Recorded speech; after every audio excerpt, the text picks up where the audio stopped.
നമുക്ക് ഡോക്ടറെ ഒന്ന് പരിചയപ്പെടാം. ഡോക്ടറുടെ പേര്? എൻ്റെ പേര് ഡോക്ടർ ആശ രാജ്. ഒരു ഹോസ്പിറ്റലിലെ ഏറ്റവും പ്രധാനപ്പെട്ട സംഭവമാണ് മരുന്ന് ഉണ്ടാക്കുന്നത് എന്ന് പറഞ്ഞാൽ ഞാൻ ഒരു ഫോട്ടോ കാണിക്കാം. ഈ ഫോട്ടോ കണ്ടോ? ഒരു സ്റ്റെപ്പ് പോലും കയറാൻ പറ്റത്തില്ലായിരുന്നു. എൻ്റെ വീട്ടിൽ നിന്ന് വെറുതെ ഉള്ള മുറ്റത്തോട്ട് ഇറങ്ങാനുള്ള സ്റ്റെപ്പ് പോലും എനിക്ക് കയറാൻ പറ്റത്തില്ലായിരുന്നു. ഭയങ്കര വേദന. കാല് തറയിൽ കുത്തി നടക്കാൻ പറ്റുന്നില്ലായിരുന്നു. കാലിൻ്റെ കണ്ണിൽ നീരായിരുന്നു. ഉറങ്ങാൻ പറ്റത്തില്ല, നടക്കാൻ പറ്റില്ല. നമുക്ക് ഒരു പായോ അങ്ങനെയുള്ള ഷീറ്റോ ഒന്നിലും കിടക്കാൻ പറ്റത്തില്ല. നമ്മൾ വാഴയില വെട്ടി വേണം കിടക്കണം. വെയിൽ കൊള്ളാൻ പറ്റത്തില്ല, AC-ക്കകത്തിരിക്കാൻ പറ്റത്തില്ല, യാതൊരു കാര്യവും നടക്കത്തില്ല, തൊലിയില്ല. ഈ ഹോസ്പിറ്റലിൽ ഒരു പ്രത്യേകത എന്ന് പറഞ്ഞാൽ മലയാളികൾ മാത്രമല്ല മറ്റ് സംസ്ഥാനങ്ങളിൽ നിന്നും ആളുണ്ട്. അപ്പൊ സാധാരണപ്പെട്ടവർക്കൊക്കെ വരാൻ പറ്റുമോ? റൂമിനൊക്കെ വലിയ റേറ്റ് ആവുമോ? 500 തൊട്ട് തന്നെ റൂം സ്റ്റാർട്ടിംഗ് ഉണ്ട്. 500 രൂപയ്ക്ക് റൂം ഉണ്ട്. നമുക്ക് കണ്ടാലോ? 500 റൂം ഒന്ന് കാണാം. ഒരു 95% ആളുകൾക്കും നമുക്ക് സുഖം ഉണ്ടാക്കാൻ കഴിയുന്നുണ്ട്. അത് നമ്മുടെ പുണ്യം, നമ്മുടെ ദൈവാധീനം. നമസ്കാരം. നമസ്കാരം. നമസ്കാരം. നമ്മളിപ്പോ ചവറയാണ് നിൽക്കുന്നത്. ഇവിടെ വന്നതിന്റെ പ്രത്യേകത എന്താണെന്ന് വെച്ചാൽ 100 വർഷത്തെ പാരമ്പര്യമുള്ള ഒരു ഹോസ്പിറ്റലാണ്. നമുക്ക് ആയുർവേദവും സിദ്ധവുമാണ് രണ്ടുമുണ്ട്. ഇവിടുത്തെ വലിയൊരു പ്രത്യേകത എന്താണെന്ന് ചോദിച്ചാൽ മുട്ടുവേദനയും പെടലി വേദനയും കൂടാതെ സോറിയാസ്, അതുപോലെ തന്നെ പൈൽസ്, അതിന് വളരെ വലിയ പരിഹാരമാണ് ഹോസ്പിറ്റലാണ്. നമുക്ക് നേരിട്ട് കാണാം. നമുക്ക് ഡോക്ടറെ കാണാം.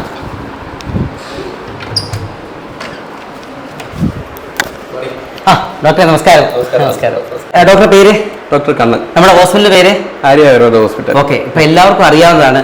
ഈ ഒരു 100 വർഷത്തോളം നമ്മൾ പാരമ്പര്യം പറയുന്നതിന്റെ കാരണം എന്താ? ആക്ച്വലി നമ്മൾ ഗ്രാൻഡ് ഫാദർ ആയിട്ടാണ് ആയുർവേദ വൈദ്യനായിരുന്നു. പിന്നെ ആ ലെഗസി നമ്മുടെ ഫാദർ കണ്ടിന്യൂ ചെയ്തു. അദ്ദേഹത്തിന് ആശാൻ വൈദ്യൻ എന്നാണ് കൂടുതൽ അറിയപ്പെടുന്നത്. പിന്നെ മക്കളായ ഞങ്ങൾ 3 പേരിൽ ഞങ്ങൾ 2 പേരും ഡോക്ടേഴ്സാണ്. ഞാൻ ആയുർവേദം പഠിച്ച് അതിനുശേഷം MD എടുത്തായിരുന്നു. ഇപ്പം ഫ്രം ദ ലാസ്റ്റ് 6-7 ഇയേഴ്സ് ഞാൻ ഇവിടെ തന്നെ പ്രാക്ടീസ് ചെയ്യുന്നുണ്ട്. ഓ ശരി ശരി ശരി. ഒന്ന് ഏറ്റവും മെയിൻ എന്ന് പറഞ്ഞാൽ പാരമ്പര്യം വലിയ സംഭവമായിട്ട് തന്നെ വരുന്നുണ്ട്. അതെ. അപ്പൊ എന്തൊക്കെ ചികിത്സ ഇവിടെ ഉള്ളത്? നമ്മൾ മെയിനായിട്ട് ഓർത്തോപീഡിക് കണ്ടീഷൻസ്, അതായത് ബാക്ക് പെയിൻ പോലുള്ള കണ്ടീഷൻസ്, നെക്ക് പെയിൻ, മുട്ടുവേദന, മുട്ടിന് തേയ്മാനം വരുന്ന കണ്ടീഷൻസ് ചെയ്യുന്നുണ്ട്. അങ്ങനെ അസ്ഥി സംബന്ധമായിട്ടുള്ള എല്ലാ രോഗങ്ങളും നമ്മളിവിടെ ട്രീറ്റ് ചെയ്യുന്നുണ്ട്. പിന്നെ സോറിയാസിന് കുറേ ആൾക്കാർ നല്ല അതെ സ്കിൻ കണ്ടീഷൻസ് നല്ല രീതിയിൽ ട്രീറ്റ് ചെയ്യുന്നുണ്ട്. സ്കിൻ കണ്ടീഷൻസ് നമ്മൾ കൂടുതലും ആയുർവേദം കമ്പൈൻഡ് വിത്ത് സിദ്ധ മെഡിസിൻസ് അഡ്മിറ്റ് ചെയ്ത് ചെയ്യേണ്ട കേസുകളിൽ അതും ചെയ്താണ് നമ്മൾ കൂടുതൽ കേസുകളിൽ രക്ഷപ്പെടുത്തുന്നത്. അതുപോലെ തന്നെ നമ്മുടെ മറ്റേ പൈൽസ് ഇപ്പൊ ഇല്ലാത്ത ആളില്ല, എല്ലാ വീട്ടിലും പൈൽസുകാരാ. അതിനും കുറെ നല്ല അഭിപ്രായങ്ങൾ കേൾക്കുന്നുണ്ട്. അതെ, അത് മെയിനായിട്ട് ഇപ്പോഴത്തെ ലൈഫ് സ്റ്റൈല്, ഹോട്ടൽ ഫുഡൊക്കെ കൂടി ഫുഡ് കഴിക്കുന്ന ടൈമിങ്ങിലുള്ള വ്യത്യാസം വന്ന് മെയിനായിട്ട് ഇത് ഡൈജസ്റ്റീവ് ഡിസോർഡർ ആണ്. ഇത് ഡൈജഷനുമായിട്ട് കറക്റ്റ് ചെയ്ത് ആയുർവേദത്തിൽ എപ്പോഴും നമ്മളുടെ ഡൈജഷനുമായിട്ട് കറക്റ്റ് ചെയ്ത് അസോസിയേറ്റ് ചെയ്ത് വരുന്ന ഡിസീസുകളാണ്. അതിന് നമ്മൾ ഇന്റേണൽ മെഡിസിൻ അത് 4 ഗ്രേഡായിട്ട് തിരിക്കുക. നമ്മൾ അതിന്റെ ഫസ്റ്റ് സെക്കൻഡ് ഗ്രേഡൊക്കെ നമുക്ക് വിത്ത് മെഡിസിൻസ് തന്നെ ക്യൂർ ചെയ്യാവുന്നത്. നമുക്ക് ഇതൊക്കെ നേരിട്ട് കണ്ടാലോ? ഒന്ന് കണ്ടു നോക്കാം. അതെ, നമുക്ക് ഡോക്ടറെ ഒന്ന് പരിചയപ്പെടാം. ഡോക്ടറുടെ പേര്? എൻ്റെ പേര് ഡോക്ടർ ആശ രാജ്. ഞാൻ പ്രസൂതി എന്ന സ്ത്രീരോഗ വിഭാഗത്തിൽ MD ഡോക്ടറാണ്. ഈ ഗൈനക്കോളജിസ്റ്റായിട്ട് മറ്റേ ആയുർവേദ ഡോക്ടർമാരൊക്കെ ഉണ്ടോ? അതെ, അതിന് സ്പെഷ്യലായിട്ട് ഒരു ഡിപ്പാർട്ട്മെന്റ് തന്നെയുണ്ട്, പ്രസൂതി തന്ത്ര സ്ത്രീരോഗ എന്ന് പറഞ്ഞിട്ട്. ഓഹോ, അങ്ങനെ വളരെ കുറവായില്ലയോ? അതിന് കോളേജുകളിൽ പ്രസൂതി തന്ത്ര സ്ത്രീരോഗ MDകൾ കുറവാണ്. കൂടാതെ റാങ്ക് ഒക്കെ മേടിച്ചാണ്. എന്തിനാ റാങ്ക് കിട്ടിയത്? എനിക്ക് യൂണിവേഴ്സിറ്റിയിൽ റാങ്ക് ഉണ്ടായിരുന്നു, ഫൈനൽ ഇയർ MDയിലും ഉണ്ടായിരുന്നു. ഓ, ഡോക്ടർ എന്തൊക്കെയാണ് ഇവിടെ ചെയ്യുന്നത്? ഇവിടെ നമ്മൾ സ്ത്രീരോഗ എല്ലാ കേസുകളും തന്നെ ചെയ്യാറുണ്ട്. അതായത് ആർത്തവ ക്രമക്കേടുകൾ, PCOD, അങ്ങനെ ഹോർമോൺ ഇംബാലൻസ്, അമിതഭാരം, പിന്നെ ആർത്തവ വിരാമത്തിന് ശേഷം ഉണ്ടാകുന്ന അമിത രക്തസ്രാവം, ഗർഭാശയത്തിൽ ഉണ്ടാകുന്ന മുഴകൾ, അതിനൊക്കെ. പിന്നെ വന്ധ്യതയ്ക്കും നല്ല ചികിത്സ നമ്മളിവിടെ നൽകി വരുന്നുണ്ട്. പിന്നെ അതേപോലെ തന്നെ പ്രസവ ശുശ്രൂഷ, അമ്മയ്ക്കും കുഞ്ഞിനും നല്ല രീതിയിലുള്ള പ്രസവ ശുശ്രൂഷ 7 ദിവസം മുതൽ 1 മന്ത് വരെ നീണ്ടുവരുന്ന അങ്ങനെ. അതെ, അവരിവിടെ വന്ന് നമ്മൾ അമ്മയ്ക്കും കുഞ്ഞിനും വേണ്ടിയുള്ള ഫുൾ ട്രീറ്റ്മെന്റ് ഇവിടെ ചെയ്യുന്നുണ്ട്. അതെ അതെ. ഞാൻ ഒരു ഫോട്ടോ കാണിക്കാം. ഈ ഫോട്ടോ കണ്ടോ? ഇത് സോറിയാസിന്റെ കട്ട സംഭവമാണ് എന്ന് പറഞ്ഞാൽ അത്ര കൂടിയതാണ്. കൈയും തലയും എല്ലാം നോക്കിയോ. ആ ആളെ നമുക്കൊന്ന് കാണാം. ചേട്ടാ പേരെന്തുവായിരുന്നു? പേര് ഉദയൻ. സ്ഥലം എവിടാ? തൊടിയൂര്. ഇപ്പൊ ഇവിടെ വന്നത് ഈ സോറിയാസ് പ്രശ്നമായിട്ടാണോ? ഒത്തിരി സ്ഥലങ്ങളിൽ പോയിട്ടുണ്ടായിരുന്നു? എങ്ങനെ ഉണ്ടായിരുന്നു ഈ ആദ്യം വന്ന സമയത്ത്? കൂടുതലായിരുന്നു, നല്ല ചൊറിച്ചിലും കയ്യിലൊക്കെ നീരും. ഇത് കണ്ടാൽ മനസ്സിലാവും, അത്രയ്ക്ക് കൂടുതലായിരുന്നു. തൊലി ഇളകി വരുമായിരുന്നു. ഇപ്പൊ ഇവിടെ വന്നിട്ട് എത്ര നാളായി? 2 മാസം കഴിഞ്ഞു. 2 മാസം കഴിഞ്ഞ്. ഈ 2 മാസത്തിനകത്ത് വ്യത്യാസം എന്ന് പറയുന്നത് ഞങ്ങൾക്ക് തന്നെ ഈ ഫോട്ടോ ഇതും കൂടെ കണ്ടാൽ തിരിച്ചറിയാൻ പറ്റും. എങ്ങനെയുണ്ട് ഈ ഒരു മാറ്റം? ഭയങ്കര മാറ്റമല്ലേ വന്ന് കുറെ പൂർണ്ണമായിട്ട് മാറിയെന്ന് തന്നെ പറയാമല്ലോ. ആണല്ലേ. നമുക്ക് ഡോക്ടറോട് ഒന്ന് ചോദിക്കാം. ഡോക്ടറെ നമസ്കാരം. ഈ ഒരു ഫോട്ടോ കണ്ടിട്ട് ഞങ്ങൾ ഞെട്ടിപ്പോയി. കാരണം ഈ ആളാണോ ഇതെന്നുള്ളത് നമുക്ക് തിരിച്ചറിയാൻ പറ്റത്തില്ല. കാരണം അത്രയ്ക്ക് ഭയങ്കര മാറ്റം. കാരണം അതേപോലെ തൊലികളൊക്കെ. ഇതെന്താ ഇങ്ങനെ വരുന്നതിന്റെ കാര്യം? അത് സോറിയാസിസ് പറഞ്ഞ കണ്ടീഷനാണ്, ഒരു ഓട്ടോഇമ്യൂൺ കണ്ടീഷനാണ്. നമ്മുടെ പ്രതിരോധ ശേഷി തന്നെ നമ്മുടെ സ്കിൻ സെൽസിലെ ഒരു ഫോറിൻ ഒബ്ജക്റ്റ് ആയിട്ട് കണ്ട് അതിനെ പുറത്തോട്ട് തള്ളാൻ നോക്കുന്ന ഒരു കണ്ടീഷനാണ്. അപ്പോൾ ഇദ്ദേഹം പല ട്രീറ്റ്മെൻറ്റൊക്കെ എടുത്ത് വളരെ സിവിയറായി. ഇവിടെ വന്ന സമയത്ത് വളരെ സിവിയറായിരുന്നു. അപ്പോൾ കൈയും കാലിലും രക്ഷയില്ലായിരുന്നു. പിന്നെ ആദ്യം നമ്മളിപ്പോൾ കഴിച്ചുകൊണ്ടിരുന്ന മെഡിസിൻസ് ഒക്കെ പതുക്കെ വിഡ്രോ ചെയ്ത് പെട്ടെന്ന് നിർത്താൻ പറ്റത്തില്ല, സ്ലോ വിഡ്രോവൽ ചെയ്ത് മരുന്ന് കഴിപ്പിച്ച് അതിനുശേഷം പിന്നെ അഡ്മിറ്റ് ചെയ്തുള്ള പഞ്ചകർമ്മ ട്രീറ്റ്മെൻറ്റൊക്കെ ചെയ്ത് ഒരു 2-2.5 മാസത്തിന് ശേഷമുള്ള ആളാണ്. നമസ്കാരം, പേര്? എൻ്റെ പേര് സുദർശനൻ, സ്ഥലം കൃഷ്ണപുരം, ഓച്ചിറയ്ക്ക് വടക്ക്. ഇത് ആദ്യം വരുന്ന എന്തുമായിട്ടാണ്?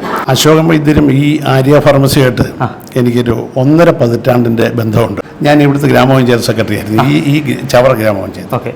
ആ സമയത്ത് ഒരു 2 വാഹനങ്ങൾ കൂട്ടിയിടിച്ച് എൻ്റെ പിൻസീറ്റിൽ യാത്ര ചെയ്ത എൻ്റെ കാൽമുട്ടിന് ഒരു ബുദ്ധിമുട്ടുണ്ടായി. കയറ്റം കയറാനും ഒക്കെ ബുദ്ധിമുട്ടുള്ള സാഹചര്യം. അങ്ങനെ ഇവിടുത്തെ ജീപ്പ് ഡ്രൈവറാണ് അശോകൻ വൈദ്യൻ്റെ പേര് എനിക്ക് ചൂണ്ടിക്കാട്ടുന്നത്. ഗുണപ്രദമായ ചികിത്സയാണെന്നുള്ള ഉപദേശപ്രകാരം ആദ്യമായിട്ട് വന്നു. 1 മാസത്തെ ട്രീറ്റ്മെൻറ്റ് കൊണ്ട് ഞാൻ പഴയ അവസ്ഥയെ തിരിച്ചെത്തി. വർഷം 3-4 പിന്നിട്ടു. അതിനുശേഷം എൻ്റെ വലത് കാലിൻ്റെ കാലിൻ്റെ അടിഭാഗത്ത് അതിശക്തമായ വേദന. ചെരുപ്പ് ഉപയോഗിച്ചാൽ പോലും അടിയിലൊരു കല്ല് കൊണ്ടാൽ എനിക്ക് നൊമ്പരപ്പെടുമായിരുന്നു. അങ്ങനെ എക്സ്റേ ഒക്കെ എടുത്തു. അലോപ്പതി ചികിത്സ ആരംഭിക്കുന്ന സമയത്ത് ചികിത്സകളൊന്നും തന്നെ ഇല്ല, ചെരുപ്പ് ഉപയോഗിക്കാമെന്നാണ് ഉപദേശം കിട്ടിയത്. അപ്പോൾ എൻ്റെ ഭാര്യയാണ് അശോകൻ വൈദ്യരുടെ കാര്യം വീണ്ടും ഓർമ്മിച്ചത്. അങ്ങനെ ഞങ്ങൾ കരുനാഗപ്പള്ളിയിൽ നിന്നും അതേ വാഹനത്തിൽ തന്നെ ഡോക്ടറെ കാണാനെത്തി. കാര്യങ്ങൾ കേട്ട മാത്രമേ തന്നെ രോഗനിർണയം നടത്തി.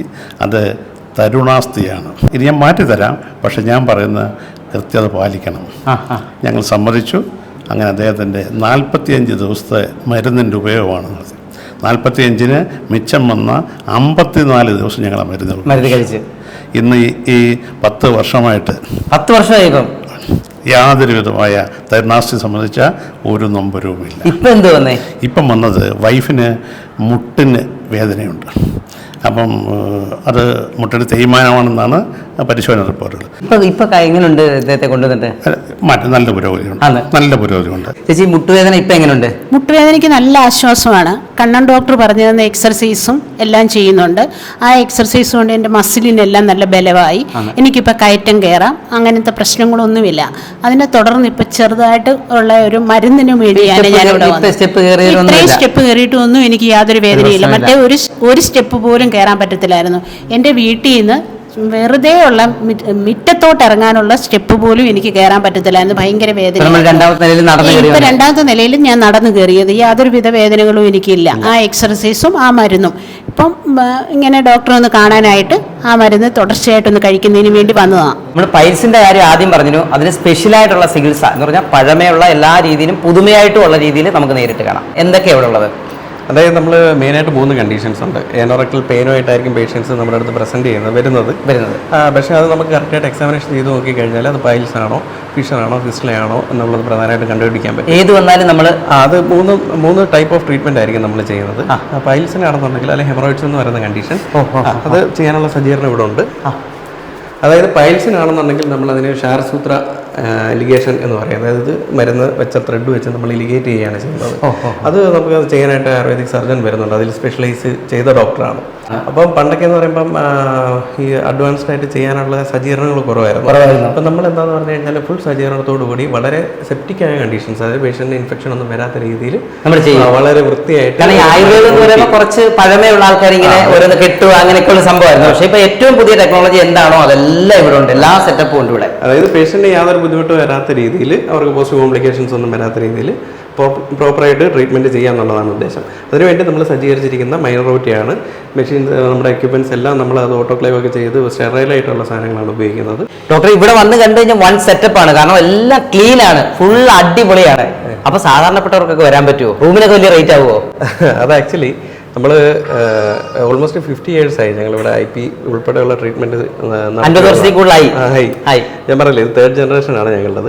പിന്നെ ഞങ്ങൾ ഹോസ്പിറ്റലിൽ കുറച്ചാൾ മുന്നേ കംപ്ലീറ്റ് ആയിട്ടൊന്ന് റിനോവേറ്റ് ചെയ്ത്, അപ്പോഴാണ് കുറെ കൂടെ ഈ ഒരു സെറ്റപ്പ് ഒക്കെ എടുത്തതാണ്. പഴയ ഹോസ്പിറ്റലിൽ തന്നെ നമ്മൾ റിനോവേറ്റ് ചെയ്തെടുത്തത്. നമുക്ക് എത്ര തൊട്ടുള്ള റൂം? ആക്ച്വലി നമ്മൾ ഹോസ്പിറ്റലിൽ എന്ന് പറഞ്ഞു കഴിഞ്ഞാൽ നമുക്ക് നല്ല service for A nominal charge ആൾക്കാർക്ക് കൊടുക്കുക എന്നുള്ളതാണ്. ഇവിടെ വരുന്ന നല്ല ശതമാനം ആൾക്കാരും സാധാരണക്കാരാണ്.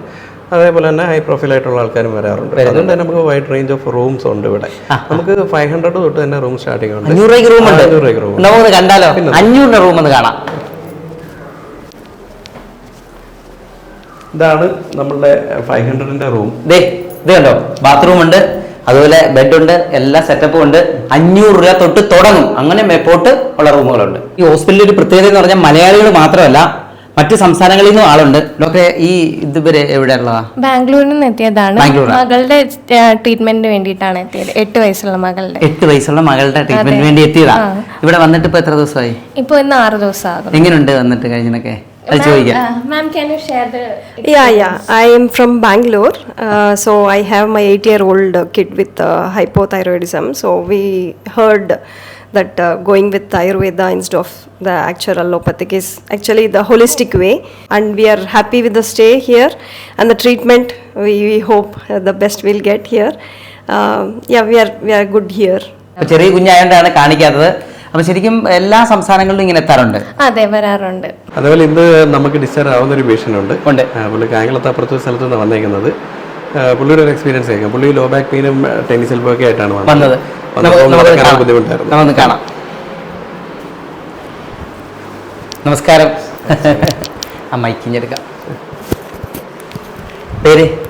രവികുമാർ. സ്ഥലം? ഞാൻ കായംകുളമാണ്. കായംകുളം. എന്തായിട്ട് അവിടെ വന്നേ? എനിക്ക് ടെന്നീസ് എൽബോ ഉണ്ടായിരുന്നു, പിന്നെ നടുവേദന ഉണ്ടായിരുന്നു. എൻ്റെ ട്രീറ്റ്മെൻ്റ് എല്ലാം കഴിഞ്ഞു. വന്നിട്ട് എങ്ങനെയുണ്ട്? അത് വളരെ ആശ്വാസമുണ്ട്, കുഴപ്പമൊന്നുമില്ല, നല്ല ട്രീറ്റ്മെൻറ്റ്. ഓക്കെ. എത്ര വർഷം കൊണ്ടുള്ള വേദനയാ? ഇത് കുറേ വർഷം ഉണ്ടായി. 10 വർഷത്തിന് മുന്നേ നടുവേദന ഉണ്ടായിരുന്നു. പിന്നെ ടെന്നീസ് എൽബോ 1 വർഷമായി. പക്ഷെ ഇപ്പോൾ എല്ലാം ഓക്കെ, പ്രശ്നമൊന്നുമില്ല. ഈ ട്രീറ്റ്മെന്റ് സിദ്ധയിലാണോ ആയുർവേദത്തിലാണോ ചെയ്തത്? നമ്മൾ ബാക്ക് പെയിൻ പോലുള്ള കേസൊക്കെ കൂടുതലും ഫോക്കസ് ചെയ്യുന്നത് ത്രൂ ആയുർവേദമാണ്. അപ്പം പല ആൾക്കാരും നടുവേദനയായിട്ടായിരിക്കും പ്രസൻറ്റ് ചെയ്യുന്നത്. MRI ഒക്കെ എടുത്ത് നോക്കുമ്പോൾ ബൾജൊക്കെ ഉണ്ടാവാം. പക്ഷെ പലപ്പോഴും ആൾക്കാർക്ക് പെയിന് കാരണമാവുന്നത് അതുമായിട്ട് അസോസിയേറ്റ് ചെയ്ത് വരുന്ന ലിഗമെന്റ് ടൈറ്റ്നസും മസിൽ സ്പാസും ഒക്കെ ആയിരിക്കും. അപ്പം നമ്മൾ ഇത് ട്രീറ്റ്മെൻറ്റ് ആയുർവേദ ട്രീറ്റ്മെൻറ്റ്സ് ആയിട്ടുള്ള കിഴി, കടിവസ്തി പോലുള്ള ട്രീറ്റ്മെൻറ്റ്, ഞവര കിഴി, തൈലധാര ചെയ്ത് കഴിയുമ്പോഴത്തേക്കും മസിൽ റിലാക്സേഷനൊക്കെ നല്ലോണം സംഭവിക്കും. ആ ടൈറ്റ്നസ് ഒക്കെ കുറഞ്ഞ് ആ നെർവ് കംപ്രഷനൊക്കെ റിലീവായി പേഷ്യൻറ്റ് എസിംപ്റ്റമാറ്റിക് ആക്കി എടുക്കാൻ പറ്റും നമുക്ക്. അപ്പം അങ്ങനെ സക്സസ് ആയ ഒരു കേസാണ് സാറിൻ്റെത്. സാറിൻ്റെ നോക്കുകയാണെന്നുണ്ടെങ്കിൽ ചെറിയ ബൾജൊക്കെ ഉണ്ടായിരുന്നു. പക്ഷേ നമുക്ക് ട്രീറ്റ്മെന്റ് ചെയ്ത് കഴിയുമ്പോഴത്തേക്ക് ആളിപ്പോൾ സിസ്റ്റമാറ്റിക്കലി ഓക്കെയാണ്. നമുക്കത് നോക്കിയാൽ മതിയല്ലോ. ഇദ്ദേഹത്തെ കണ്ടാൽ ഒരു ചെറുപ്പക്കാരനാണ്. അദ്ദേഹത്തിന് എന്താ പ്രശ്നം? അത് എൻ്റെ ഓൾമോസ്റ്റ് സെയിം ഏജാണ്. അദ്ദേഹത്തിന് എന്താ പറ്റിയെന്ന് പറഞ്ഞു കഴിഞ്ഞാൽ ചെറിയ സെർവിക്കൽ ഡീജനറേഷൻ ഉണ്ട്. ഫുൾ സിസ്റ്റം യൂസ് ചെയ്യുന്ന ജോബാണ് പുള്ളിയുടേത്. അപ്പോൾ അങ്ങനെ കഴുത്തിന് സ്ട്രെയിൻ ഉണ്ടായി. അതിൻ്റെ ഇടയ്ക്ക് പുള്ളി കളിക്കാനൊക്കെ പോയി വന്നു കഴിഞ്ഞപ്പോഴത്തേക്ക് പെട്ടെന്നൊരു ദിവസം കൈ പൊങ്ങാതായിപ്പോയി. അപ്പോൾ നമ്മൾ മോഡേൺ ടേംസിൽ നമ്മൾ അതിനെ അവവാഹം എന്ന് ആയുർവേദത്തിൽ പറയും. സെർവിക്കൽ റാഡിക്കലോപ്പതി ആയിട്ടാണ് നമ്മൾ മോഡേണിൽ അത് കോറിലേറ്റ് ചെയ്യുന്നത്. അപ്പോൾ അതുകൊണ്ടുണ്ടായ നെർവ് കംപ്രഷൻ കാരണം പുള്ളിക്ക് കണ്ടിന്യൂസ് ആയിട്ട് ഒരു സൈഡ് കൈ പെരുപ്പും അത് കണക്ക് എൻ്റെ ഈ സൈഡിൽ ഡെൽറ്റോയിഡ് മസിലും അതിൻ്റെ ബാക്ക് സൈഡിലും ഒക്കെ നല്ല മസിൽ വേസ്റ്റിംഗ് ആയിപ്പോയി. അപ്പോൾ ആ കൈ കൊണ്ട് ഇപ്പോൾ ജോലി ചെയ്യാനായിട്ടുള്ള ബലക്കുറവും ഈ കണ്ടിന്യൂസ് ആയിട്ടുള്ള പെരുപ്പുമായിട്ടാണ് വിഷയം. അപ്പോൾ അതിനുവേണ്ടിയാണ് പുള്ളി അഡ്മിറ്റ് ആയത്. മാത്രമല്ല ഇതിൻ്റെ വേറൊരു ഹിസ്റ്ററി ഉണ്ട്. ഇദ്ദേഹത്തിൻ്റെ അമ്മ ഇവിടെ ട്രീറ്റ്മെൻറ്റ് എടുത്തിട്ടുണ്ടായിരുന്നു. അത് എത്ര വർഷമായി? ഇപ്പോൾ 7 വർഷമായി. അമ്മ വളരെ കിടപ്പായിരുന്നു. എന്നുവെച്ചാൽ ബെഡ് ഇടുന്ന വെച്ചാൽ എഴുന്നേക്കാൻ വയ്യാതെ കിടപ്പായി പോയ ഒരവസ്ഥയിൽ നിന്ന്. അപ്പം ഞങ്ങൾ അലോപ്പതി ട്രീറ്റ്മെൻറ്റാണ് ചെയ്തുകൊണ്ടിരുന്നത്. ആ സമയത്ത് കുറേ ഒരു 14 ഗുളിക ഉണ്ടായിരുന്നു. ആ സമയത്ത് ഈ ഗുളികയെല്ലാം കഴിച്ചുകൊണ്ടിരുമ്പോൾ ഞാൻ ആ ഡോക്ടർ അപ്പോൾ ഇങ്ങനെ കിടന്ന് വലിക്കുക. അമ്മ ഇങ്ങനെ ബെഡിൽ കിടന്നുകൊണ്ട് വലിച്ചുകൊണ്ടിരിക്കുക. വീട്ടിൽ കൊണ്ടുപോകണം പറഞ്ഞു. വീട്ടിൽ കൊണ്ടുപോകണം. അപ്പോൾ ഞാൻ ചോദിച്ചു, ഡോക്ടറോട് ചോദിച്ചു, മരുന്ന് കഴിച്ചാൽ അമ്മ എഴുന്നേക്കുമോ മാറുമോ എന്ന് ചോദിച്ചായിരുന്നു. അപ്പോൾ എന്നോട് പറഞ്ഞ് ഈ ഗുളിക കഴിച്ചാൽ ഇങ്ങനെ കിടക്കാം, അല്ലാതെ ഇത് ഇവിടുന്ന് എഴുന്നേക്കൊന്നും പറയാൻ പറ്റില്ല അങ്ങനെ പറഞ്ഞതാ. അങ്ങനെ പറഞ്ഞു. അപ്പോൾ ആ സമയത്താണ് എൻ്റെ വൈഫും അമ്മയുടെ പപ്പായുടെ സിസ്റ്ററും കൂടെ ഇവിടെ ഡോക്ടറെ കൊണ്ടുവന്ന് കാണിക്കുകയും ഇവിടുത്തെ ട്രീറ്റ്മെന്റിൽ ഒരു 7-8 ദിവസമായപ്പോൾ എഴുന്നേറ്റു നടന്നു. ഇപ്പൊ ഇപ്പോഴും ഉണ്ട്. നേരത്തെ അമ്മ വന്നിട്ട് പോയതാണ്, നടക്കത്തില്ലെന്ന് പറഞ്ഞ അമ്മയെ അടിപൊളിയായിട്ട് നടത്തി വിട്ടത് 7 വർഷം മുമ്പ്. അത് കഴിഞ്ഞിട്ട് അമ്മ ഇപ്പോഴും വരും, കുറച്ച് കഴിയുമ്പോൾ എന്നെ കാണാൻ വരും. ഇപ്പൊ വീട്ടിലെ എല്ലാ കാര്യങ്ങളും ഇപ്പോഴും നടന്നു. എന്റെ പേര് സിഗ്നി എന്നാണ്. സ്ഥലം എവിടാ? ഞങ്ങൾ ചവറത്തേക്കും ഭാഗം. ചവറത്തേക്കും ഭാഗം. ഇപ്പൊ ഈ പ്രശ്നം എന്തുമായിട്ട് അവിടെ വന്നേ? ഞാനാണെങ്കിൽ ഈ കൈ ആണെങ്കിൽ എനിക്ക് ഒരു ദിവസം പെട്ടെന്ന് സഡനായിട്ട് പൊക്കാൻ വയ്യാതെ എഴുന്നേക്കാൻ വയ്യാത്ത ഒരു അവസ്ഥയായി പോയി. കുറെ ഭയങ്കര എന്താ പറഞ്ഞാൽ ഒരു സഡൻ ഒരു ഇതായിരുന്നു അങ്ങനെ വന്നത് പെട്ടെന്ന്. കുറെ നേരം ട്രീറ്റ് ചെയ്തിട്ട് എന്തോ അവർ പറയുന്നുണ്ടായില്ല. പിന്നെ അന്നേരം എനിക്ക് എഴുന്നേക്കാൻ വയ്യാത്തതുകൊണ്ട് MRI ഒന്നും ചെയ്യാൻ പറ്റുന്നുണ്ടായില്ല. ഞാൻ ബാംഗ്ലൂരാണ് വർക്ക് ചെയ്തത്. പിന്നെ MRI ചെയ്തപ്പോഴത്തേക്ക് പിന്നീട് ഈ ബാക്ക് ബോണിവിടെ സെർവിക്കൽ സ്പോണ്ടിനസ് എന്ന് പറഞ്ഞിട്ട് പറയുന്നുണ്ടായിരുന്നു. ഇവിടെ വന്നിട്ട് എത്ര ദിവസമായി? ഇവിടെ ഓൾമോസ്റ്റ് 14 ദിവസമായി. ഇന്ന് ഞാൻ ഡിസ്ചാർജ് ആണ്. ശരിക്കും ട്രീറ്റ്മെന്റ് ഉണ്ട്. ഇന്നോട് കഴിയുമ്പോഴത്തേക്ക് ഡിസ്ചാർജ് ആവും. ഇപ്പൊ കൈയൊക്കെ പൊക്കാൻ പറ്റൂലല്ലോ? ഇപ്പൊ എനിക്ക് പ്രശ്നമൊന്നുമില്ല, കൈക്കൊന്നും പ്രശ്നമില്ല. ചെറിയൊരു തരിപ്പിപ്പോഴും ഡോക്ടർ പറയുന്നത് വരുന്ന കഴിയുമ്പോൾ മാറുന്നതാണ്. പക്ഷെ എന്നാലും ബാക്കി കാര്യങ്ങളെല്ലാം മാറി. ഇപ്പൊ എനിക്ക് കിടക്കാൻ പോകുന്ന പ്രശ്നമില്ല. അല്ലെങ്കിൽ കിടക്കുമ്പോൾ എനിക്ക് തിരിച്ചൊന്നും കിടക്കാൻ പറ്റൂല. ഇപ്പൊ റെഡിയായി. നമുക്കൊരു അടുത്ത ആളെ പരിചയപ്പെടാം. പേര്? ജാനറ്റ്. എവിടെ സ്ഥലം? കടവൂര്. എന്താ വർക്ക് ചെയ്യുന്നത്? ഞാൻ റബ്ബർ ബോർഡ് വർക്ക് ചെയ്യാം. റബ്ബർ ബോർഡ് വർക്ക് ചെയ്യുക. എന്തായിട്ടാണ് ഇവിടെ വന്നേ? കാല് തറയിൽ കുത്തി നടക്കാൻ പറ്റുന്നില്ലായിരുന്നു. കാലിൻ്റെ കണ്ണിൽ നീരായിരുന്നു. ഇപ്പം എങ്ങനെയുണ്ട്? ഇപ്പം കുറവുണ്ട്. കുത്തി നടക്കാം ഇപ്പം. ഇപ്പം എന്തായിരുന്നു പ്രശ്നം? അത് കാലിലെ കണ്ണയ്ക്ക് നീര് പോലെ വന്നത്, അതായത് ആംഗിൾ ജോയിനിൽ നീര് വന്നിട്ട് അത് ഒരുപാട് ക്രോണിക് ആയതിനു ശേഷം അവിടെ ആർത്രൈറ്റിസ് ആയിട്ട് ഫോം ചെയ്തു. അത് കാരണം പിന്നീട് നടക്കാൻ നല്ല ബുദ്ധിമുട്ടായി. കാലിൽ വരുന്ന സമയത്ത് നല്ല നീരായിരുന്നു, രണ്ട് കാലും ബലൂൺ പോലെയായിരുന്നു, അത്രയും നീരായിരുന്നു. ഇപ്പം ട്രീറ്റ്മെന്റ് ചെയ്ത് നല്ല കുറവുണ്ട്. ഇന്നിപ്പോൾ പിഴിച്ചിലാണ്, സെക്കൻഡ് ഡേ ട്രീറ്റ്മെന്റ്. നല്ല വ്യത്യാസമുണ്ട്. ആദ്യം നമ്മളൊരു കേസ് കണ്ടിരുന്നു, തന്നെ ഇത് കണ്ടോ, ഇത് അതിലും ഭീകരമായിട്ടൊരു സംഭവമാണ്. നമുക്ക് അദ്ദേഹത്തെ നമുക്ക് നേരിട്ട് കാണാം. നമസ്കാരം. പേര്? പേര് മെൽവിൻ. മെൽവിൻ. എവിടെ സ്ഥലം? സ്ഥലം തെക്കുംപാവം, ചവറ തെക്കുംപാവം. എന്ത് പ്രശ്നമായിട്ട് അവിടെ വന്നേ? എനിക്ക് ദേഹമെല്ലാം പൊട്ടി, സ്കിന്നിന്റെ ഒരു പ്രശ്നം കൊണ്ട് ഞാൻ ഇതുണ്ടോ, ഈ ആളാണ് ഈ കാണുന്നത്, കണ്ടോ, കണ്ട ഒട്ടും തിരിച്ചറിയത്തില്ല. മാറും വരും പോകും, ഇതൊരു സ്ഥിര ഒരു പരിപാടിയായി. അങ്ങനെ ഒരിക്കലും പൂർണ്ണമായിട്ട് മാറുന്നില്ല. പിന്നെ ആയുർവേദം കാണിച്ചപ്പോഴാണ് ഈ സംഭവം ഇത് പിന്നെ മൊത്തം പുറത്തു വന്നു കഴിഞ്ഞപ്പോൾ പിന്നെ രക്ഷയില്ല, പിന്നെ പിടിച്ചിരിക്കാൻ പറ്റാതായി. പിന്നെ ഇവിടെ കൊണ്ടുവരികയാണ് ആദ്യം. ഇവിടെ കൊണ്ടുവന്ന് എത്ര ദിവസം കൊണ്ട് മാറി? ഇവിടെ കൊണ്ടുവന്ന് ഇവിടുത്തെ ചികിത്സ 1 മാസത്തോളം, 24 ദിവസം ഞാൻ ഇവിടെ കിടന്നു. ഈ നമ്മൾ കണ്ട ഈ വീഡിയോ കണ്ടേക്കുന്ന ആള് 1 മാസത്തെ ചികിത്സയാണ്. ഇവിടെ കിടന്ന് എത്ര ദിവസം കിടന്നു? 24 ദിവസം. 24 ദിവസം കിടന്നുള്ളൂ. അച്ഛനോട് ചോദിച്ചപ്പോൾ പറഞ്ഞു ഇദ്ദേഹത്തിന് ആദ്യം വണ്ടിയിൽ നിന്ന് ഇറങ്ങാൻ പറ്റത്തില്ലായിരുന്നു. അതെ, കാരണം ഇത് അപ്പോഴത്തേക്ക് പുള്ളി കുറച്ച് ആയുർവേദം ചെയ്തു, അതിൽ ശരിയായില്ല, പിന്നെ അലോപ്പതി ചെയ്തു, അത് സ്റ്റീറോയിഡൊക്കെ എടുത്തു. കുറേ നാൾ റിലീഫ് ഉണ്ടായിരുന്നു, പക്ഷേ പിന്നെ റെക്കർ ചെയ്തു. സോറിയാസിസ് പൊതുവെ റെക്കറൻസ് കൂടുതലുള്ള രസമാണ്. അങ്ങനെ ഇവിടെ വരുന്ന കണ്ടീഷൻ എന്ന് പറയുമ്പോഴത്തേക്ക് പുള്ളി വീണ്ടും അവർ ആയുർവേദത്തിൽ പോയപ്പോഴത്തേക്ക് ഇത് കംപ്ലീറ്റ് അങ്ങ് പുറത്തേക്ക് വന്നു. അപ്പോൾ അങ്ങനെ കംപ്ലീറ്റ്ലി വരുമ്പോൾ ഒട്ടയിൽ നിന്ന് പുറത്തേക്ക് പോലും ഇറങ്ങാൻ വയ്യാത്ത അത്രയും ഷർട്ട് പോലും ഇടാതെ വന്നത്. അത്രയും ബേണിംഗ് സെൻസേഷനും ചൊറിച്ചിലും വെപ്രാളും ഒക്കെ ആയിട്ടായിരുന്നു വന്നത്. ഇത് നമ്മൾ സിദ്ധയാണോ ചെയ്തതോ ആയുർവേദമാണോ? കമ്പൈൻ ചെയ്ത് നമ്മൾ ആയുർവേദവും കൂടുതലും ചെയ്തത്. പ്രൊസീജിയേഴ്സ് എല്ലാം നമ്മൾ ആയുർവേദ ട്രീറ്റ്മെന്റ് ആണ് ചെയ്തത്. ഇത് കറക്റ്റ് ആയിട്ട് ഇദ്ദേഹം വണ്ടിയിൽ നിന്ന് ഇറങ്ങുന്നില്ലെന്ന് പറഞ്ഞത് എന്ന് പറഞ്ഞാൽ ആദ്യത്തെ ചികിത്സ അങ്ങോട്ട് വന്നായിരുന്നു ഡോക്ടർ? വണ്ടിയുടെ പുറത്ത് വെച്ച് പുള്ളി ഇറങ്ങിയില്ല വണ്ടിയിൽ നിന്ന്. അത്രയ്ക്ക് പ്രശ്നമാണ്.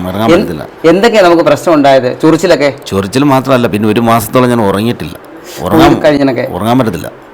അത് നടക്കാനുണ്ട്. നമുക്ക് ഒരു പിന്നെ പായോ അങ്ങനെയുള്ള ഷീറ്റോ ഒന്നിലും കിടക്കാൻ പറ്റത്തില്ല. നമ്മൾ വാഴയില വെട്ടി വേണം കിടക്കണം, വേണമെങ്കിൽ മാത്രമേ പുറത്തിറങ്ങാൻ പറ്റത്തില്ല. വെയിൽ കൊള്ളാൻ പറ്റില്ല. നമ്മൾ തന്നെ കണ്ണാടി നോക്കാൻ പേടിയില്ലയോ? വെയിൽ കൊള്ളാൻ പറ്റത്തില്ല, AC-ക്കകത്തിരിക്കാൻ പറ്റത്തില്ല, യാതൊരു കാര്യവും നടക്കത്തില്ല. തൊലിയില്ല. ഇപ്പൊ ഇത് കഴിഞ്ഞിട്ട് എത്ര നാളായി? എല്ലാം 3 വർഷത്തോളായി. 3 വർഷമായിട്ട് പിന്നെ ഒരു കുഴപ്പമില്ല. പക്ഷെ ഇദ്ദേഹത്തിന് ഞാൻ പറഞ്ഞില്ല, 6 years ആയിട്ട് നമ്മൾ കണ്ടിന്യൂസ് വന്നുകൊണ്ടിരുന്ന ആളാണ്. ട്രീറ്റ്മെൻറ്റിന് ശേഷം ഫ്രം ദ ലാസ്റ്റ് 3 years, ഒരു 3 വർഷമായിട്ട് ഇതിനങ്ങനെ റെക്കറൻസ് ഒന്നും ഉണ്ടായിട്ടില്ല. അപ്പോൾ നമ്മൾ പ്രോപ്പറായിട്ട് ലൈഫ് സ്റ്റൈലും മറ്റേ ആഹാര രീതികളും കറക്റ്റായിട്ട് ഫോളോ ചെയ്യാൻ പേഷ്യൻസിനോട് എപ്പോഴും പറയും കേട്ടോ. അപ്പം അങ്ങനെ ഉണ്ടെന്നുണ്ടെങ്കിൽ പിന്നെ പ്രത്യേകിച്ച് ട്രിഗറിംഗ് ഒന്നും ഇല്ലാതെ തന്നെ നമുക്ക് മുന്നോട്ട് പോകാൻ പറ്റും. ഇത്ര വലിയ ക്രിട്ടിക്കൽ സ്റ്റേജ് ഒക്കെ മാറുമെന്ന് പറഞ്ഞാൽ വലിയ സംഭവം തന്നെ. അത് 1 മാസം 24 ദിവസം അഡ്മിറ്റ് ചെയ്ത് ട്രീറ്റ്മെന്റ് എടുത്തു. പിന്നെ അതിനുശേഷം ഫോളോ മെഡിസിൻസ് കണ്ടിന്യൂ ചെയ്തു. അപ്പോൾ 24 ദിവസം കൊണ്ട് ട്രീറ്റ്മെന്റ് തീർന്നില്ല, കണ്ടിന്യൂ ചെയ്യേണ്ടി വന്നു. ഇപ്പോൾ ഞാൻ പറഞ്ഞില്ലേ, ഒരു 3 വർഷത്തോളം ആവുന്നു ഇപ്പോൾ ട്രീറ്റ്മെന്റ് ഒക്കെ കഴിഞ്ഞിട്ട്. മരുന്നുകളൊന്നും ഇല്ലാതൊക്കെ തന്നെ പുള്ളിക്ക് കുഴപ്പമൊന്നുമില്ലാതെ പോവുകയാണ്. സിദ്ധയും ആയുർവേദവും അല്ലാതെ ഇവിടെ ഹോമിയോ ഉണ്ട്. ഇവിടുത്തെ അമ്മയാണ്. നമ്മുടെ പേര്? മായ. അമ്മ എന്തായിരുന്നു? ഞാൻ റിട്ടയർഡ് CMO ആണ്. ഗവൺമെന്റ് ഹോസ്പിറ്റലായിരുന്നു റിട്ടയർ ചെയ്ത്. ഉച്ചയ്ക്ക് ശേഷം ഇവിടെ പ്രാക്ടീസ് ചെയ്യുന്നുണ്ട്. ഈ നാട്ടിലെ ഏറ്റവും വലിയൊരു പ്രത്യേകതയാണ് ഈ അശോകൻ വൈദ്യൻ എന്ന് പറയുന്നത്. അദ്ദേഹത്തിന് എന്ന് പറഞ്ഞാൽ ഒരു തലമുറയുള്ള എല്ലാവർക്കും, കഴിഞ്ഞ തലമുറയിൽ എല്ലാവർക്കും അറിയാൻ പറ്റുന്നതാണ്. നമുക്ക് അദ്ദേഹത്തെ ഒന്ന് പരിചയപ്പെടാം. ആ ഒരു എന്ന് പറഞ്ഞാൽ 2-3 തലമുറയാണ്, മൂന്നാമത്തെ തലമുറയല്ലേ ഇവിടെ അല്ലേ? ഇദ്ദേഹത്തിന്റെ പേര്? എൻ്റെ പേര് അശോകൻ വൈദ്യൻ. നമ്മള് കുടുംബ പാരമ്പര്യമുള്ള എൻ്റെ അച്ഛൻ്റെ പേര് കോഴിത്തോടത്ത് KP ബാഹുലിയം വൈദ്യൻ, അറിയപ്പെടുന്ന ഒരു ഫിഷഗറിനായിരുന്നു. അദ്ദേഹം തുടങ്ങി വെച്ചതാണ് ഈ സ്ഥാപനമല്ല, നമ്മുടെ ഈ ആയുർവേദം. അതിനുശേഷം ഞാനായി. നമ്മൾ ഈ രംഗത്ത് വളരെയേറെ പരിചയവും സമ്പത്തും അങ്ങനെ അതിപ്പോ ഞാൻ പറയുന്നതല്ലല്ലോ ശരി. പിന്നെ എൻ്റെ മക്കള്, എനിക്ക് ഏറ്റവും വലിയൊരു ഭാഗ്യം ഉണ്ടായത് എൻ്റെ മക്കൾ ഈ ഫീൽഡിൽ വന്ന്, മോള് ആയുർവേദ ഡോക്ടറാണ്, മോൻ MD ഒക്കെ കഴിഞ്ഞ് മിടുക്കനായ ഒരു ഡോക്ടറാണ്. അയാൾക്ക് കെയറോ, മർമ്മം, സിദ്ധം ഇതെല്ലാം കൈകാര്യം ചെയ്യാം. പിന്നെ എൻ്റെ മരുമോള് അത് MD ഗൈനക്കോളജി കഴിഞ്ഞു ആയുർവേദം. ഈ പ്രസവരക്ഷയ്ക്കും ഗർഭരക്ഷയ്ക്കും വേണ്ടുന്ന എല്ലാ സംവിധാനങ്ങളും നമുക്കിവിടെ ഉണ്ട്. നമുക്ക് ആയുർവേദം, സിദ്ധം, മർമ്മം, അങ്ങനത്തെ ഉള്ള എല്ലാ ഹോമിയോ എൻ്റെ വൈഫ് ഗവൺമെൻറ് സർവീസിൽ റിട്ടയർ ആയതാണ് ചീഫ് മെഡിക്കൽ ഓഫീസറായിട്ട്. അപ്പോൾ ഹോമിയോ പ്രാക്ടീഷനാണ് ഇവിടെ. അതും ഒരു വിങ്ങായിട്ടുണ്ട്. അപ്പം ഹോമിയോ ഉണ്ട്, ആയുർവേദമുണ്ട്, സിദ്ധമുണ്ട്, മർമ്മമുണ്ട്. കൈറോ എന്ന് പറയുന്ന ഒരു ചികിത്സാ സംവിധാനം മോന് അതിന് സ്പെഷ്യലൈസ് ചെയ്തിട്ടുണ്ട്. അത് വളരെ പ്രയോജനപ്രദമായൊരു ചികിത്സാ സംവിധാനമായിട്ട് എനിക്ക് തോന്നുന്നു. ഞങ്ങളിതിന് ഈ അടങ്കൽ പ്രയോഗം എന്ന് പറയും. ഏതാണ്ട് ഒരു 95% ആളുകൾക്കും നമുക്ക് സുഖം ഉണ്ടാക്കാൻ കഴിയുന്നുണ്ട്. അത് നമ്മുടെ പുണ്യം, നമ്മുടെ ദൈവാധീനം. അതുകൊണ്ട് നിങ്ങൾ ഇവിടെ വരാനും ഇങ്ങനെ ഒരു ഇൻ്റർവ്യൂ നടത്താനും സാധിച്ചതിൽ ഭയങ്കര സന്തോഷമുണ്ട്. ഒരു ഹോസ്പിറ്റലിലെ ഏറ്റവും പ്രധാനപ്പെട്ട സംഭവമാണ് മരുന്ന് ഉണ്ടാക്കുന്നത്. എന്ന് പറഞ്ഞാൽ മരുന്ന് അറിഞ്ഞ് ചികിത്സ നടത്തുന്നതാണ് ഏറ്റവും വലിയ വിജയം. ഡോക്ടർ ഇവിടെ എല്ലാ മരുന്നുകളും ഉണ്ടാക്കുന്നുണ്ടോ? ഇവിടെ നമ്മുടെ പേഷ്യൻറ്റിന് മെയിനായിട്ട് പുറമേയുള്ള ചികിത്സയ്ക്ക് വേണ്ടിയുള്ള എണ്ണകളും ഘൃതങ്ങളും എല്ലാം നമ്മൾ ഇവിടെ തന്നെ ചെയ്യുന്നുണ്ട്. ഇവിടെ തന്നെ നമ്മുടെ പേഷ്യൻറ്റിന് അല്ലാതെ കഷായം നമ്മൾ കഷായ ചൂർണ്ണങ്ങളായി പൊടിച്ചെടുത്ത് അത് കഷായം ഫ്രഷ് ആയിട്ട് അന്നേരം തന്നെ കഷായം പ്രിപ്പയർ ചെയ്താണ് പേഷ്യൻസിന് ഇവിടെ ഉള്ള പേഷ്യൻസിന് നമ്മൾ എല്ലാം ഇവിടെ തന്നെയാണ് ചെയ്യുന്നത്. നമസ്കാരം സാറേ, പേര്? സലീം അഫ്സര, കായംകുളം. സാർ ഇവിടെ വന്നത്? ഞാൻ എല്ലാ വർഷവും ഇവിടുത്തെ ചികിത്സയ്ക്ക് വരുന്നതാണ്. വളരെ ഗംഭീരമാണ്. എനിക്ക് അതുകൊണ്ട് ഇന്ന് വരെ എല്ലാ രോഗവും ഒരു രോഗവും എനിക്കില്ല. അത്രയ്ക്ക് നല്ല ഗംഭീരമായ ആയുർവേദ മരുന്നുകളും അതേപോലെ തന്നെ അവരുടെ തെറാപ്പികളും വളരെ ഗംഭീരമാണ്. വെറും ചികിത്സ മാത്രമേ ഞാൻ ചെയ്തിട്ടുള്ളൂ. നമസ്കാരം, പേര്? വിശാന്ത്. എവിടെ സ്ഥലം? ഈസ്റ്റ് കല്ലട. ഈസ്റ്റ് കല്ലട. അതെ. ഇവിടെ എന്തായിട്ട് വന്നത്? ഇവിടെ ആക്ച്വലി എനിക്ക് ഒരു 2016 ആയപ്പോൾ എനിക്ക് ചെറിയൊരു ആക്സിഡൻറ്റ് ഉണ്ടായിരുന്നു. ജസ്റ്റ് ഒരു വണ്ടിക്കകത്ത് ടൂറിസ്റ്റ് ബസ്സിനകത്ത് പോയിക്കൊണ്ടിരുന്ന സമയത്ത് ഒന്ന് എടുത്തടിച്ചതാണ്. അടിച്ച് നട്ടലിൻ്റെ എൻഡ് വന്ന് വീണ് ചെറിയൊരു ബുദ്ധിമുട്ടുണ്ടായിരുന്നു. അത് പക്ഷേ അന്നേരം വലിയ കാര്യമായിട്ട് എടുത്തില്ല. പിന്നെ ഓൾമോസ്റ്റ് ഒരു 1 ഇയർ കഴിഞ്ഞപ്പോഴത്തേക്ക് ഇത് റക്കർ ചെയ്യാൻ തുടങ്ങി, ബുദ്ധിമുട്ടാവാൻ തുടങ്ങി. അങ്ങനെ 2022 ആയ സമയത്ത് നല്ല രീതിയിൽ ബുദ്ധിമുട്ടായി. നടക്കാൻ പറ്റാത്ത രീതിയിലായി. നടക്കാൻ മീൻസ് എനിക്ക് സ്റ്റെപ്പ് ഇറങ്ങാൻ പറ്റാത്ത രീതിയിലായി. ഇരിക്കാൻ പറ്റത്തില്ല, സ്ട്രെച്ചിങ് ഒന്നും നടക്കത്തില്ല, അങ്ങനെയുള്ള ബുദ്ധിമുട്ടായി. പിന്നെ അന്നേരം ഞാൻ ബാങ്കിലാണ് വർക്ക് ചെയ്യുന്നത്. അന്നേരം എൻ്റെ കൂടെ ഉള്ള ഒരു മാഡത്തിന് വേറൊരു ഇഷ്യൂ ആയിട്ട് ഇവിടെ ട്രീറ്റ്മെൻറ്റ് ചെയ്തിട്ടുണ്ട്. ഈ ഹോസ്പിറ്റലിൽ വന്നിട്ടുണ്ട്. ആർത്രൈറ്റീസ് പരമായിട്ട് എന്തോ ഇഷ്യൂസ് ആയിരുന്നു. അന്നേരം അതിനുശേഷം മാഡം എൻ്റെ അടുത്ത് സജസ്റ്റ് ചെയ്ത് ഇവിടെ തന്നെ. പിന്നെ ഡോക്ടർ എൻ്റെ വൈഫിൻ്റെ കൂടെ പഠിച്ചത്, അങ്ങനെ ഒരു പരിചയം. അങ്ങനെ വിളിച്ച് സംസാരിച്ച് അന്നേരം കണ്ണം പറഞ്ഞ് വരാൻ പറഞ്ഞു. അങ്ങനെ വന്ന് എക്സ്റേ എടുത്ത് നോക്കി. നോക്കിയപ്പോഴത്തേക്ക് ഇപ്പം പെർഫെക്റ്റ് എല്ലാം നേരത്തെ ഒന്നും പറ്റത്തില്ലായിരുന്നു. ഡോക്ടർ, നമ്മൾ വീഡിയോ ഒക്കെ അടിപൊളിയായിട്ട് കണ്ടു. ഇനി വരേണ്ടവരെങ്ങനെ വരണം? വരാനാണെന്നുണ്ടെങ്കിൽ ഇത് ഈ സ്ഥലം കുറച്ച് ഫേമസ് ആയിട്ട് ഉള്ള സ്ഥലമാണ്. അതെന്ന് പറഞ്ഞാൽ ചവറ ശ്രീ കൊല്ലം ജില്ലയിൽ ചവറ ശ്രീ കൊറ്റംകുളങ്ങര ദേവീക്ഷേത്രം. കൊറ്റംകുളങ്ങര ദേവീക്ഷേത്രം അറിയാം, ഫേമസ് ആണ്. പുരുഷന്മാര് സ്ത്രീവേഷം കെട്ടി വിളക്കെടുക്കുന്ന അമ്പലമാണ്. അതുകൊണ്ട് ഒരുപാട് പേർക്ക് അറിയാം. കേരളത്തിനകത്തുള്ളവർക്കും പുറത്തുള്ളവർക്കും വരെ അറിയാവുന്ന ക്ഷേത്രമാണ്. ക്ഷേത്രത്തിൽ നിന്ന് ഏകദേശം ഒരു 400 മീറ്റർ ചുറ്റളവിൽ തന്നെയാണ് നമ്മുടെ ഹോസ്പിറ്റലുള്ളത്. നിർമ്മൽ ചവറ കൊറ്റംകുളങ്ങര ജംഗ്ഷനിൽ നിന്നും നെല്ലെഴുത്തുമുക്ക് ജംഗ്ഷന്റെ ഇടയിലായിട്ട് ഹൈവേയിൽ നിന്ന് 100 മീറ്റർ മാത്രം അകത്തോട്ട് കയറിയാണ് ഹോസ്പിറ്റലുള്ളത്. അപ്പോൾ നേരത്തെ നമ്മുടെ ഈ ഹോസ്പിറ്റൽ അറിഞ്ഞുകൊണ്ടിരുന്നത് എന്തായിരുന്നു? അത് ആക്ച്വലി അച്ഛനായിട്ട് എസ്റ്റാബ്ലിഷ് ചെയ്തുകൊണ്ട് പണ്ടുള്ളവർ അശോമേധിന്റെ ആശുപത്രി അങ്ങനെ ഇപ്പോഴും നാട്ടിൽ വന്ന് ചോദിക്കുമ്പോൾ ആൾക്കാർ അശോമേധിന്റെ ആശുപത്രി ആര്യാറ് ഹോസ്പിറ്റൽ പറഞ്ഞാലും അവരറിയത്തില്ലെന്ന് പറയും. പക്ഷേ അശോമേധിന്റെ ആശുപത്രി എന്ന് പറയുമ്പോൾ അറിയാം പറ്റും. അപ്പം ചോദിക്കുമ്പോൾ അന്ന് അശോമേധിന്റെ ആശുപത്രി എന്ന് പറയാം, അല്ലെങ്കിൽ ആര്യാറ് ഹോസ്പിറ്റല്. തീർച്ചയായിട്ടും ഈ വീഡിയോക്കകത്ത് തന്നെ നമ്പറുണ്ട്, കമന്റ് ബോക്സിൽ നമ്പറുണ്ട്. അതിൽ വിളിച്ച് ബുക്ക് ചെയ്തിട്ട് നിങ്ങൾക്ക് വരാൻ പറ്റുന്നതാണ്. ഗൂഗിൾ മാപ്പിലും ലൊക്കേഷൻ ഉണ്ട്. ഓക്കെ.